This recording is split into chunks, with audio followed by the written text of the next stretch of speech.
twasomye tugeze muri iri jambo twasomye ry'ukuntu Yesu Kristo yahumuye umuntu wahoze ari impumyi. Uyu muntu rero ngo wahoze ngo ari impumyi, ngo icyo gihe ngo Yesu yageze ngo ahantu ngo mu isinagogi, ngo ahageze ngo yari ari gutemberana ngo n'abigishwa be, noneho ngo bahasanga ngo umuntu wari impumyi. Noneho ngo uwo ngo wavutse ari impumyi, ngo abigishwa be ngo babaza Yesu bati ngese ngo Yesu, ngese ngo mwami, ngo aba ngo uyu nguyu ngo niwe wakoze icyaha cyangwa ngo n'ababyeyi biwe bakoze icyaha? Yesu nta kindi yasubije abigishwa be, yarababwiye ati ari uyu nta cyaha yakoze kandi n'ababyeyi be nta cyaha bakoze, ahubwo ni ukugira ngo imirimo y'Uwiteka yerekanirwe muri uyu muntu. Imana ishimwe cyane, kuko ngo icyo gihe ngo Yesu ngo yageze ngo imbere ya mpumyi, ngo nta kindi yakoze, ngo yayibajije ngo nimba ngo ishaka gukira, ngo nabyo ngiramusubiza. Ngo Yesu ngo arangije ngo acira ngo amacanzwe mu kondo, ngo arayavangavanga, amaze kuvanga bihinduka kondo, arangije amusiga ku maso. Amaze kumusiga ku maso nta kindi yamubwiye, aramubwiye ati genda ku kidendezi cy'Isilowamu ugende wihumure mu maso. Icyo gihe nta kindi ya mpumyi yakoze, yaragiye ijya ku kidendezi cy'Isilowamu, ikigezeho imaze kwihumura mu maso ihita ihumuka. Imana ishimwe cyane. Iyo mpumyi imaze rero guhumuka, ngo icyo gihe ngo nta kindi cyabayeho, ngo bwa mbere na mbere ngo yabanje guhura n'abafarisayo. Ngo abafarisayo ngo baratangira ngo bibaza ngo uwo muntu ngo uri gukora ngo ibitangaza ngo nk'ibyo ngibyo ngo ku munsi w'isabato. Imana ishimwe cyane. Ariko buriya turashaka gutangariza ko abantu badukurikiye, buriya gukora kwa Kristo cyangwa se gukora kw'Imana twakurikiye ntago bigendera ku gihe, nta nubwo bigendera ku isaha. Haba njyewe haba nawe udukurikiye, izi saha ikibazo ufite Kristo yagikora n'aka kanya. Kristo yagishyira ku ihereza aka kanya, na bya bindi waburiye igisubizo. Kuko uyu muntu wari impumyi ntago yatekerezaga ko ari buhure na Yesu, ariko kuko ngo Kristo mu mugambi wiwe yari yaragambiriye ko azahura n'iyo mpumyi ari ku isabato, barahuye arayihumura. Ngo icyo gihe ngo abafarisayo ngo babijyaho impaka, ngo barangije ngo bahamagaza ngo uwo mwana arangije ngo abasobanurira ko yahuye n'umuntu akamuhumura. Baraje baramubaza batese ngo uwo muntu ninde? Arababwira ngo simuzi.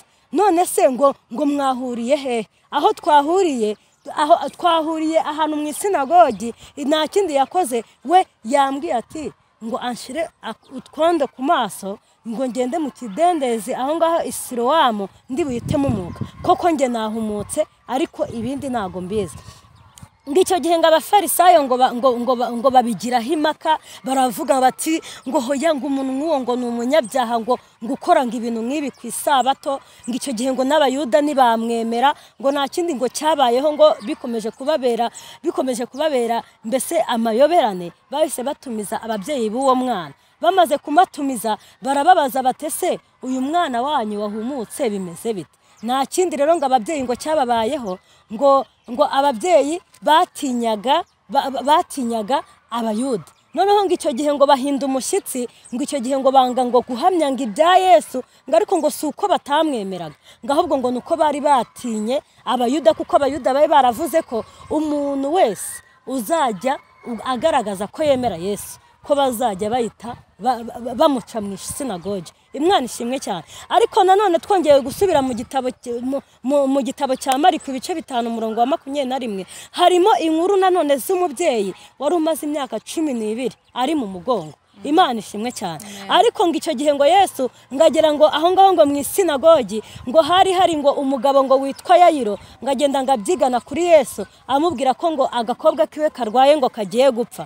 Ariko ngo icyo gihe ngo wa mudamu ngo wari umaze imyaka 12 mugongo, ngo abona Yesu mu isinagogi, ngo nta kindi yakoze, ngo nubwo ngo abantu bari bamushagarariye cyane, ngo we ngo yaragiye ngarabyigana, ngo amaze ngo kubyigana, we yizera ko ngo nakora ku mwitero we cyangwa agakora ku mwenda we, yizera ko ari bukire. Ariko ngo koko ngo amaze gukora kuri uwo mwenda, ngo icyo gihe ngo isoko ngo y'amaraso, kuko ngo yahoraga ava amaraso, ngo yayisakama. Imana ishimwe cyane. Ngo noneho ngo icyo gihe ngo Yesu ngo nawe ngo abaza ngo arabaza ngo ku bantu bari baraho ngo mu isinagogi, arababaza ati ariko ngo bura ngo ninde unkoze? Ngo nta kindi ngo abigishwa be baramusubije, baramubwiye batese ngo mwami, ngo uri kubaza ngo ninde ugukozeho, ngo urareba ngo abantu bari kubyigana kuko ngo urumva ari ndugukozeho kuko ngo Yesu we ngo yari yumvishije ngo agabanukiwe buriya kumva ko Yesu agabanukiwe ni nk'uko nawe waba uri umuvugabutumwa umaze kwigisha ukamenya ko umaze kwigisha ni nk'uko waba uri umuhanuzi umaze gutanga amagambo Imana iguhaye ukamenya ko umaze guhanura ngo nta kindi ngo cyabayemo ngo abona abigishwa be bamaze kumusubiza gutyo ngo arangije ngo bararanganyamo amaso ngo amaze kuba baranganyamo amaso ngo umugore ngo ahinda umushyitsi ngo aba ari we ngo witanguranwa avuga ko ari we wari ukoze kuri Yesu ngo nta kindi Yesu yahise avuga yahise amubwira ati kwizera kwawe kuragukijije Imana ishimwe cyane buriya nk'uko nababwiye ko turi kuganira ijambo riri ku nsanganyamatsiko ivuga twongeye kubaha ikaze mwebwe mwese mudukurikiye kuri M7 TV turabasuhuje umuherereye hose Imana nibaha umugisha kandi bishimire pe kandi dukomeze kubashimira uburyo mubana natwe mukadukurikirana ibiganiro byacu nukuri Imana nibaha umugisha kandi nukuri mwinshi cyane igihe turi kumwe nitwera Christine turasanganwe umunsi turi kumwe n'umutumirwa wacu mukobwa mwiza ushima Imana umeze ute mukobwa mwiza neza ndashima ariko sirijwi noneho meze neza ndashima Imana n'amasaha sitakugezemo nabyumvise Imana nishimwe nagaru bwa mbere yageze kuri kamera zireme 7 TV ariko kandi arongera twibwira amazina yego aha ugiye kutubwira amazina yawe abantu bakwibuke hanyuma unababwira uti musurire M7 TV mukore subscribe byandi byose nyine umve ko nawe ubikora yego murakoze cyane amazina yanjye nitwa Ishimwe Aisha ndi umukobwa neranira CGM ADPR n'ubundi nuye aho ngaho CGM rero muri aka kanya tugiye gukora ikiganiro kuri Ireme 7 TV ariko nk'abantu muzajya musura ino channel tubasabye ko mwazajya mureba ibiganiro byacu mugasubizwamo imbaraga mu buryo bw'umwuka kuko umukristo akeneye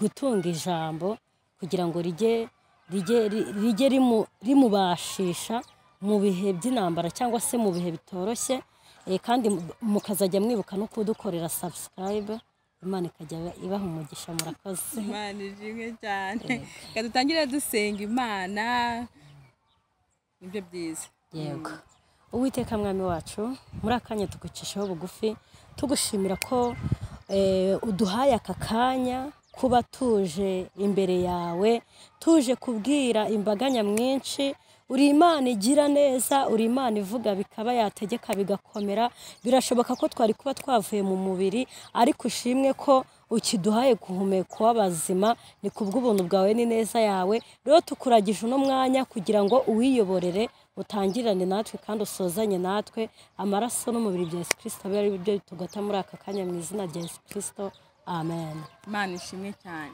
n'abakobwa bake kuri iyi si bashobora gusenga isengesho nk'iryahishatse sense bake cyane ariko bagira umugisha wo kwisanga muri abo ngabo Imana yarakuze hanyuma Aisha amaze iminsi ambwira ko ashaka kuzaza akatuganiriza nyine ijambo ry'Imana kandi ni byiza nayo misiyo yacu kwamamaza ubutumwa bwiza ko ijambo riratubwira ngo abahindura benshi gukiranuka bazagira gutaye abahindura benshi gukiranuka bazagororerwa yego bazaka nk'inyenyeri iteka ryose yego iyo niyo misiyo yacu dufite ni kwamamaza ubutumwa bwiza ni nacyo Kristo yadusigiye tugende twamamaza ubutumwa bwiza tuvuge ibitangaza bya Yesu tuvuge ko agikora ntabwo yapfuye yarazutse tuvuge ko ababarira tuvuge ko agabura tuvuge ko yambika wa wundi byiringiro byatakaye yongere yizera asubirwemo imbaraga kandi nukuri Yesu arabikora cyane narabibonye hari igihe abantu bajya bavuga ati ni Bibiliya ni ya story yo mu bitabo ariko rwose ngiye naje kubona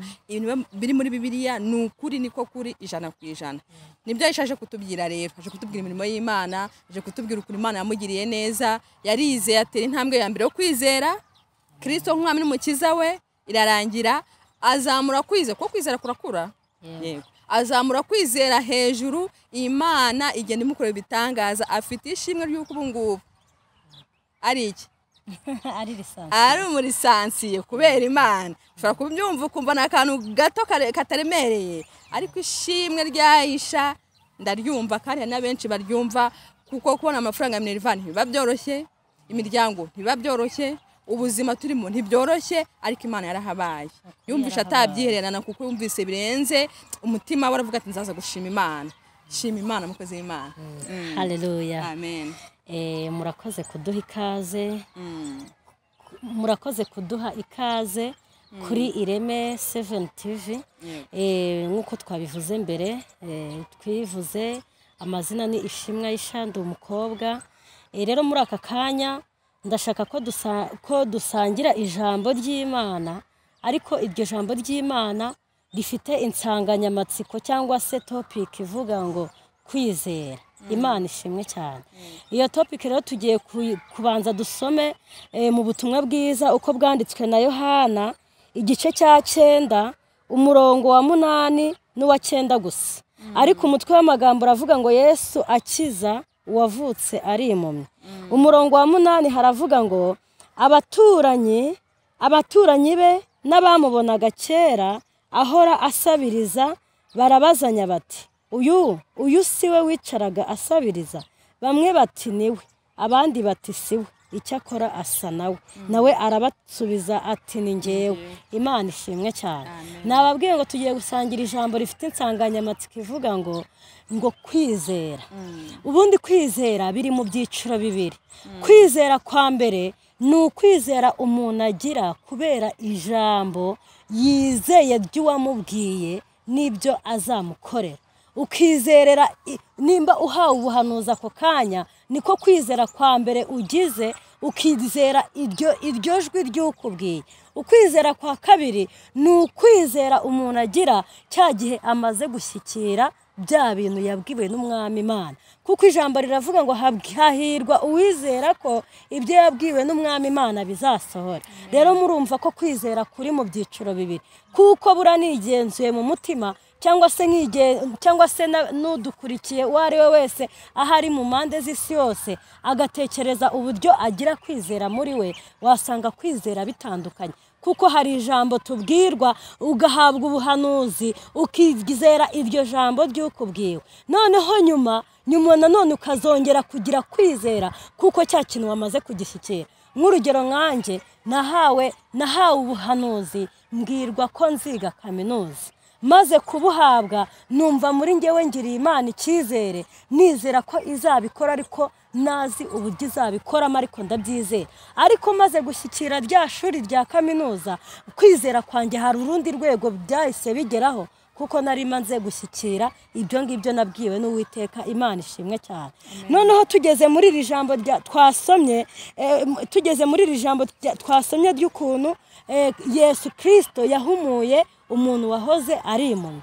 Uyu muntu rero ngo wahoze ngo ari impumyi, ngo icyo gihe ngo Yesu yageze ngo ahantu ngo mu isinagogi, ngo ahageze ngo yari ari gutemberana ngo n'abigishwa be, noneho ngo bahasanga ngo umuntu wari impumyi. Noneho ngo uwo ngo wavutse ari impumyi, ngo abigishwa be ngo babaza Yesu bati ngese ngo Yesu, ngese ngo Mwami, ngo uyu nguyu ngo niwe wakoze icyaha cyangwa ngo n'ababyeyi biwe bakoze icyaha? Yesu nta kindi yasubije abigishwa be, yarababwiye ati ari uyu nta cyaha yakoze kandi n'ababyeyi be nta cyaha bakoze, ahubwo ni ukugira ngo imirimo y'Uwiteka yerekanirwe muri uyu muntu. Imana ishimwe cyane. Kuko ngo icyo gihe ngo Yesu ngo yageze ngo imbere ya mpumyi, ngo nta kindi yakoze, ngo yayibajije ngo nimba ngo ishaka gukira, ngo nabyo ngiramusubiza. Ngo Yesu ngo arangije ngo acira ngo amacanzwe mu kondo, ngo arayavangavanga, amaze kuvanga bihinduka kondo, arangije amusiga ku maso. Amaze kumusiga ku maso, nta kindi yaramubwiye ati genda ku kidendezi cy'Isilowamu ugende wihumure mu maso. Icyo gihe nta kindi ya mpumyi yakoze, yaragiye ijya ku kidendezi cy'Isilowamu, ikigezeho imaze kwihumura mu maso ihita ihumuka. Imana ishimwe cyane. Iyo mpumyi imaze rero guhumuka, ngo icyo gihe ngo nta kindi cyabayeho, ngo bwa mbere na mbere ngo yabanje guhura n'abafarisayo. Ngo abafarisayo ngo baratangira ngo bibaza ngo uwo muntu ngo uri gukora ngo ibitangaza ngo nk'ibyo ngibyo ngo ku munsi w'isabato. Imana ishimwe cyane. Ariko buriya turashaka gutangariza ko abantu badukurikiye, buriya gukora kwa Kristo cyangwa se gukora kw'Imana twakurikiye ntago bigendera ku gihe, nta nubwo bigendera ku isaha. Haba njyewe haba nawe udukurikiye, izi saha ikibazo ufite Kristo yagikora n'aka kanya. Kristo yagishyira ku ihereza aka kanya. Na bya bindi waburiye igisubizo, kuko uyu muntu wari impumyi ntago yatekerezaga ko ari buhure na Yesu, ariko kuko ngo Kristo mu mugambi wiwe yari yaragambiriye ko azahura n'iyo mpumyi ari ku isabato, barahuye arayihumura. Ngicyo gihe ngo abafarisayo ngo babijyaho impaka, ngo barangije ngo bahamagaza ngo uwo mwana aranje ngo abasobanurira ko yahuye n'umuntu akamuhumura. Baraje baramubaza batese ngo uwo muntu ninde? Arababwira ngo simuzi. None se ngo mwahuriye he? Aho twahuriye ahantu mu isinagogi, nta kindi yakoze, we yambwiye ati ngo anshire utwondo ku maso ngo ngende mu kidendezi aho ngaho i Silowamu ndi buhitemo umwuka. Koko nge nahumutse, ariko ibindi ntago mbizi. Ngicyo gihe ngo abafarisayo ngo babigiraho impaka, baravuga bati ngo hoya ngo umuntu nk'uwo ngo ni umunyabyaha ngo ukora ngo ibintu nk'ibi ku isabato. Ngicyo gihe ngo n'abayuda ntibamwemera, ngo nta kindi ngo cyabayeho, ngo bikomeje kubabera mbese amayoberane. Bahise batumiza ababyeyi b'uwo mwana, bamaze kumatumiza barababaza batese uyu mwana wanyu wahumutse bimeze bite? Nta kindi rero ngo ababyeyi ngo cyababayeho, ngo ababyeyi batinyaga abayuda. Noneho ngo icyo gihe ngo bahinda umushyitsi, ngo icyo gihe ngo banga ngo guhamya ngo ibya Yesu, ngo ariko ngo si uko batamwemeraga, ngo ahubwo ngo nuko bari batinye abayuda, kuko abayuda bari baravuze ko umuntu wese uzajya agaragaza ko yemera Yesu ko bazajya bayita bamuca mu isinagogi. Imana ishimwe cyane. Ariko nanone twongeye gusubira mu gitabo cya Mariko ibice 5:21, harimo inkuru nanone z'umubyeyi wari umaze imyaka 12 ari mu mugongo. Imana ishimwe cyane. Ariko ngo icyo gihe ngo Yesu ngagera ngo aho ngaho ngo mu isinagogi ngo hari ngo umugabo ngo witwa Yayiro, ngagenda ngabyigana kuri Yesu amubwira ko ngo agakobwa kiwe karwaye ngo kagiye gupfa. Ariko ngo icyo gihe ngo wa mudamu ngo wari umaze imyaka 12 mugongo ngo abona Yesu mu isinagogi, ngo nta kindi yakoze, ngo nubwo ngo abantu bari bamushagarariye cyane, ngo we ngo yaragiye ngarabyigana, ngo amaze ngo kubyigana we yizera ko ngo nakora ku mwitero we cyangwa agakora ku mwenda we, yizera ko ari bukire. Ariko ngo koko ngo amaze gukora kuri uwo mwenda, ngo icyo gihe ngo isoko ngo y'amaraso, kuko ngo yahoraga ava amaraso, ngo yayisakama. Imana ishimwe cyane. Ngo noneho ngo icyo gihe ngo Yesu ngo nawe ngo arabaza ngo ku bantu bari baraho ngo mu isinagogi, arababaza ati ariko ngo bura ngo ninde unkoze? Ngo nta kindi ngo abigishwa be baramusubije, baramubwiye batese ngo mwami ngo uri kubaza ngo ninde ugukozeho, ngo urareba ngo abantu bari kubyigana, kuko ngo urumva ari ndugukozeho. Kuko ngo Yesu we ngo yari yumvishije ngo agabanukiwe. Buriya kumva ko Yesu agabanukiwe ni nkuko nawe waba uri umuvugabutumwa umaze kwigisha ukamenya ko umaze kwigisha, ni nkuko waba uri umuhanuzi umaze gutanga amagambo Imana iguhaye ukamenya ko umaze guhanura. Ngo nta kindi ngo cyabayemo, ngo abona abigishwa be bamaze kumusubiza gutyo, ngo arangije ngo bararanganyamo amaso, ngo amaze kuba baranganyamo amaso, ngo umugore ngo ahinda umushyitsi, ngo abari we ngo witanguranwa avuga ko ari we wari ukoze kuri Yesu. Ngo nta kindi Yesu yahise avuga, yahise amubwira ati kwizera kwawe kuragukijije. Imana ishimwe cyane. Bura nk'uko nababwiye ko turi kuganira ijambo riri ku nsanganyamatsiko ivuga kwizera. Njyewe Imana yaje kuma ubuhanuzi icyo gihe hari muri 2018.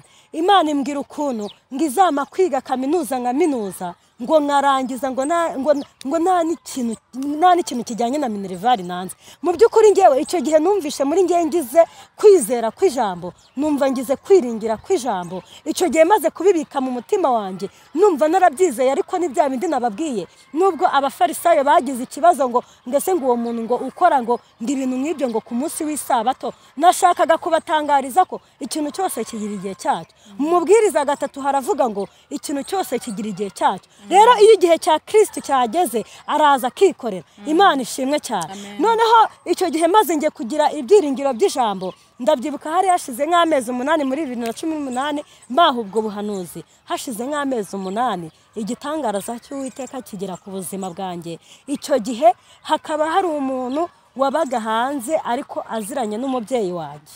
Noneho ngiye kubona mbona icyo gihe cyari igitondo kimwe, abahamagaye umubyeyi wanjye aramubwira ati ngo harya ngo nufite ngo umwana ngo warangije ngo segonderi, kuko ngewe nari nararangije segonderi 2017, kandi mu by'ukuri ni uko igihe cy'Imana cyari kigeze, kuko papa ntago icyo gihe yari aheruka kuvugana n'uwo muntu, uwo muntu ni nawe wanamwihamagariye. Arangije aramubwira ati ngo bwira ngo umukobwa wawe ngo afate ngo ibyangombwa byose birimo na diplome zo mu wa 6 n'ibindi bimuranga byose abijyane ku kigo cy'amashuri, kuko nge nize hari abita Sonatibe kuri YouTube.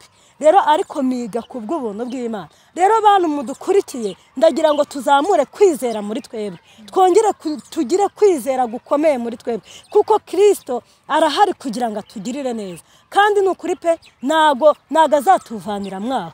Twebwe icyo tugomba kugira ni ukumugirira icyizere, kuko iyo wongeye ugasubira muri kiriya gitabo cya Yohana, harimo inkuru z'ukuntu ngo icyo gihe ngo uwo muntu wahumutse wabaye impumyi, ngo abayuda ngo bamugiyeho impaka, ngo bakirirwa ngo bamutuka ibitutsi bitandukanye. Noneho ngo icyo gihe ngo bamutuka, ngo uwo muntu wari impumyi arababwira ati mbese ngo murumva ngo namwe mushaka kuba ngo abigishwa be? Nta kindi bamubwiye, baramubwiye bati ngo twebwe ngo turabigishwa ba Mose. Imana ishimwe cyane. Ngo uwo muntu ngo wawe ngo tutazi ngo naho yaturutse w'umunyabyaha, ngo reka ngo nago ngo twebwe uwo muntu twamukurikiye. Ariko ngo icyo gihe byaje gusoza ngo uwo muntu w'impumyi ngo abayuda bamujugunye hanze. Bamaze kumujugunya hanze, ngo Yesu Kristo amusanga aho bari bamujugunye. Nashakaga kugutangariza ko muri icyo kibazo urimo wenyine, ikibazo urimo wenyine urakizi. Ushobora kuba uri mu kibazo cy'ubukode ariko ukabona ukirimo wenyine. Ushobora kuba uri mu kibazo cy'ubushomeri ariko ukabona ukirimo wenyine. Ushobora kuba uri mu kibazo cyo kuba waracikirije amashuri ariko ukabona ukirimo wenyine, nta wundi mukiri kumwe nabo. Kuko ijambo ryatubwiye ngo abayuda bajugunye hanze uwari impumyi, ariko rata ngo Yesu abari uza kuha, abari ugenda arahamusanga, aramuganiriza. Ngo icyo gihe ngo nta kindi cyabayeho, ngo nuze ngo Kristo ngo byabayeho ngo ahita yisobanurira iyo mpumyi, kuko ngo nubwo yari yahumuye iyo mpumyi ntabwo yari yamenye ko nawe ari Yesu. Gusa we yari yabonye ko uwamuhumuye yari yamubonye, ariko ntabwo yari yasobanuye ikiwe ko ari Kristo. Ngo icyo gihe ngo Kristo amwimenyekanishaho, amubwira n'uwo ari we. Ngo icyo gihe ngo impumyi ngo igira ngo imosiyo nyinshi, ngo nta kindi yakoze, ngo yahise ipfukamya iramya Kristo. Noneho ngo icyo gihe ngo kuko Kristo yari yahishuriye ko abayuda bahamije ko ari umunyabyaha, arangije arababwira ati ngo nubwo uyu muntu w'impumyi ari we mwahaye akato, ngo uyu nguyu ngo nta cyaha afite kuko atabona, ahubwo ngo mwebwe mubona, ngo nibwe mufite ngo ibyaha bihoraho. Imana ishimwe cyane. Buriya kuvuga ngo ibyaha bihoraho nta kindi Kristo yari ashatse kuvuga, kuko urumva uwo nguwo yari impumyi atareba, ariko kuko yari ahumutse bitera ikibazo abayuda gikomeye cyane. Ariko Imana itugirire neza. Rero bakristo bavandimwe, yewe bene data mwese mudukurikiye hano hantu, ndagira ngo tuzamure kwizera kwacu. Icyo kibazo ubona ukirimo wenyine, ahari kuba ukirimo wenyine bimeze nka yampumyi abayuda bajugunye hanze, Kristo akamusangayo. Ndashaka kugutangariza ko aho ngaho uri wenyine. Reka muri aka kanya nitwifate ko ari iyo mpumyi turi kubwira, ahubwo wumve ko buri ugiye muri ako kanya ko kubona ari wowe uri aho hantu ha wenyine. Ariko ndashaka kutangariza ko Kristo akubereye maso, kandi icyo kibazo urimo araje akigusangemo. Imana ishimwe cyane. Araje akigusangemo kandi agishyireho iherezo, kuko Kristo yaravuze ngo abarushye n'abaremerewe nimuze munsange ndagirane ndabaruhura. Nta wundi waturuhura ibituruhije, nta wundi waturuhura ibitugoye uretse Kristo wenyine. Nimuze tumwiyegamizeho, nimuze tumukomereho, nimuze tumukiranukire, nimuze tumwerere imbuto, kuko nawe ari hafi kugira ngo atugire neza. Kuko ijambo mu byahishwe aravuga ngo dore ndaza vuba ngororere buri muntu wese ibikwiriye ibyo yakoze. Ese wowe udukurikiye wakoze iki? Buriya kandi ndi kubabwira nanjye nibwira, menye ngo Kristo aje yabona narakoze ibiki bimushimisha. Nawe udukurikiye urebe ngo ese koko buriya kwizera kwawe kurashyigikira n'ibyo wakoze. Buriya hari n'ibintu dukora mu buzima bwacu bigashyigikira nuko kwizera kwacu. Icyambere, buriya iyo umuntu afite kwizera aba agomba no guhora ku birenge by'Uwiteka. Imana ishimwe cyane, kuko icyambere uba ugomba kugira gusenga. ntago wagira kwizera utagira gusenga. Imana ishimwe cyane. Kandi buranashakaga kubatangariza ko bura gusenga nubwo waba nka gutya ufite ahantu uteranira, ariko bura ntuzarindire gusenga ngo kuko wagiye mu materaniro. Ushobora kuba wicaye n'ahantu kuko uhuze uri mu kazi ukiha iminota mikeya ugasenga. Ushobora kuba uri no mu bitaro urwaye ugasenga Imana ikakumva. Imana ishimwe cyane. Kandi birashoboka ko icyo kibazo ufite ari uburwayi bwakubayeho karande, kuko n'umubyeyi wari umaze imyaka 12 ari imugongo Imana yaramukijije, ariko ngo yizera ko nakora ku mwenda gusa ari bwize. Wenda birashoboka ko umwenda yakozeho ari uko nawe wakizera ko Imana yakumva uraho uryamye mu bitaro. Birashoboka ko uko kwizera wagira atari nuko warindira kujya mu rusengero niyo waba uri mu kazi. Imana ishimwe cyane. Rero bakristo bavandimwe, namwe bantu mwese mudukurikiye, tugire kwizera, tuzamure kwizera kwacu, Kristo azatugira neza. Icyo gihe byaje kugenda neza, nza kujya kwiga kaminuza. Icyo gihe nyitangira mu mena ya 2018. Ndahiga bigeze muri 2020 nk'uko tubizi twese, haje kuba COVID-19. Corona ni icyago cyabaye ku isi hose, amashuri arahagarara. Ariko icyo gihe biza kuba ngombwa ko mu mpera za 2021 amashuri yongera gufunguka, dusubira kwiga. Ariko kuko ari Imana yari yarabivuze, nubwo corona yajemo, ntago Imana yari kwemera ko uwo muterankunga ahagarara, kuko ari Imana yabivuze. Bura ikintu Imana yivugiye, ubundi umugambi w'Imana uragushorera ukakugeza ku mpera zawo, kugeza ugeze aho Imana yagambiriye ko uwo mugambi uzagarukira. Imana ishimwe cyane.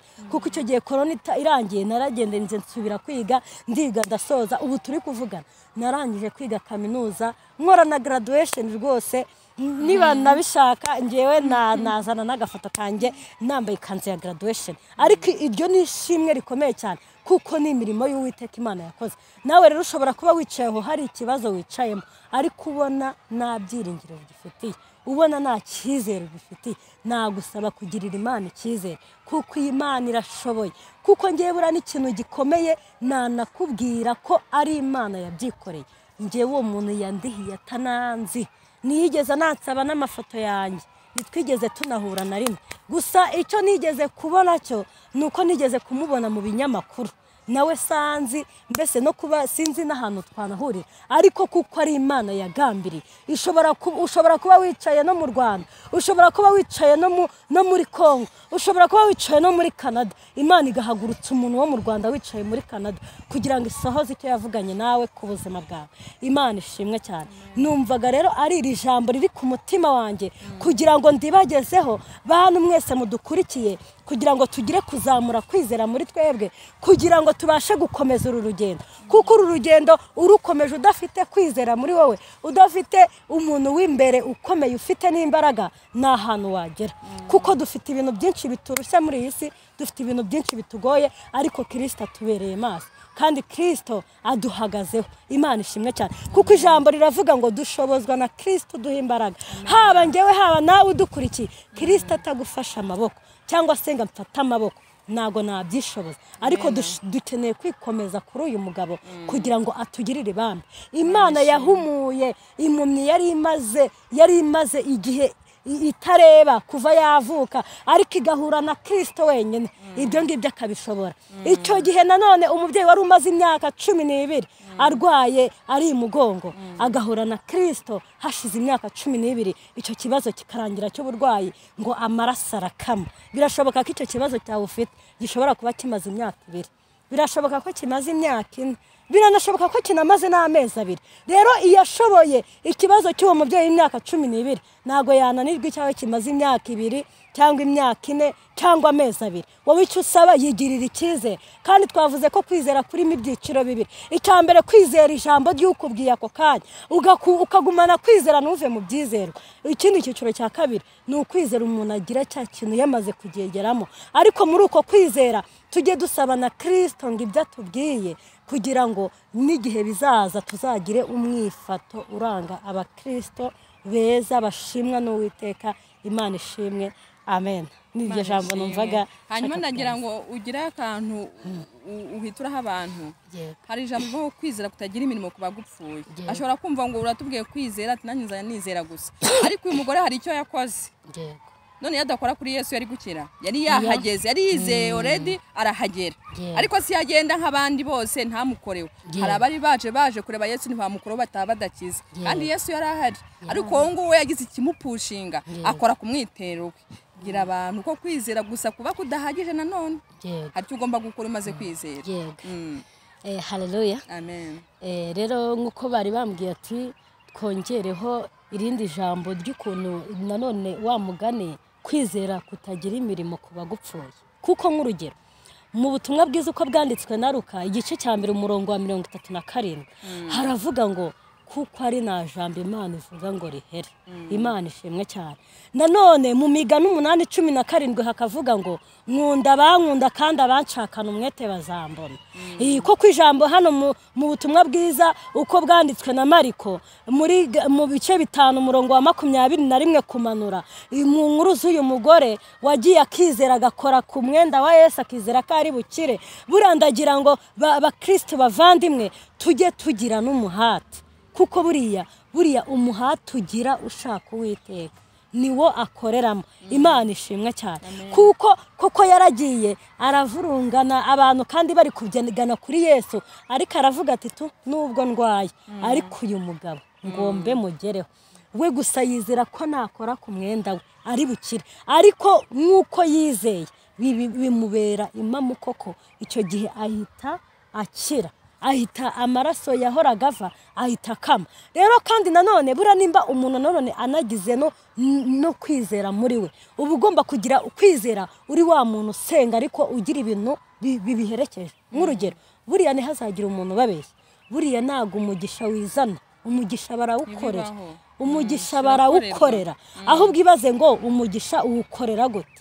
Uzi ko buriya hari n'ukuntu umuntu amara we kwizera ko Imana yakoze ikintu ukanibwiriza ukaba wanatanga n'ituro ry'ishimwe wamaze gusa muri we kwizera ko Imana yabikoze. Kuko buriya Imana yacu ntago inegurizwa izuru kandi ikindi Imana yacu ntago ari injajwe. Imana ivuga ikintu izakora kuko ijambo ryatubwiye ngo kuko ari na jambo Imana ivuga ngo rihererata. Imana ishimwe cyane. Buriya tugire kwizera ariko tugira n'umuhate wo gushaka uyu mugabo. Kuko buriya iyo udafite umuhate hari n'igihe usanga nk'umuntu ageze nko mu gihe cyo ugasanga umuntu nyine yaratenebutse ugasanga nyine nago ari gusenga nk'uko bikwiriye nakwa kwizera kuramanuka. Erega buriya abakristo bavandimwe namwe mudukurikiye nashakaga kugutangariza ko nk'uko uyu mwami wacu ntagihe adakora. Kuko ijambo ryatubwiye mu mubwiriza ngo ikintu cyose kigira igihe cyacyo. Nk'uko ntagihe adakora buriya na Satani baraho ategereje ko dukorwa n'isoni. Ahubwo natwe bakristo tugomba kugira icyo dukora tugashakana uyu mugabo umwete kandi tunakiranuka duhora turi abakristo bashimwa n'Uwiteka. Imana iguhe umugisha. Ngaho dusengera Imana. Uwiteka mwami Imana turagushimiye ko abanye natwe muri aka kanya k'iri jambo. Nukuri Kristo tuvuze ku ijambo ryo kwizera ariko zamura kwizera mu mitima y'abakristo badukurikiye muri aka kanya. Kristo zamura kwizera ku bantu bose bakurikiye iki kiganiro mu izina rya Yesu. Ahari hari umuntu wicaye ahantu afite ikibazo amaranye igihe. Ijambo ryatubwiye ngo hari umugore wari umaze imyaka 12 mu mugongo arwaye uburwayi bwo guhora ava adakama. Ariko rata birashoboka ko ikibazo ufite ukimaranye imyaka 2, birashoboka ko ukimaranye imyaka 4, birashoboka ko ukimaranye amezi 2, ariko n'icyo kibazo cyawe ubona cyananiranye Kristo yagikora. Nubwo ijambo ryatubwiye ngo abafarisayo bari kuvuga bati ngo nta muntu ngo ugira ngo igikorwa ngo akora ku munsi w'Isabato ngo niko ngo amategeko yavugaga. Ariko rata Kristo Uwiteka twakurikiye igihe cyari cyo cyose arakora. Nashakaga ndagutangariza ko cya kibazo ubona byarangiye, cya kindi ubona nta nzira Kristo yagicira inzira, kandi cya kindi ubona ko kitagishobotse. Ibidashobokera abana b'abantu ku Mana birashoboka. Ngo ubundi ngo Kristo ngakora ngo ibidashoboka ku bana b'abantu, we araza we agakora nk'ibyo we yakikorera nk'Uwiteka. Papa ganza uze utegeke, uze urebe ibiruhije imitima yacu, kandi uzamure kwizera mu mitima yacu, tubifashijwe n'amaraso n'umubiri wa Yesu Kristo. Amen. Yesu naguha umugisha. Amen.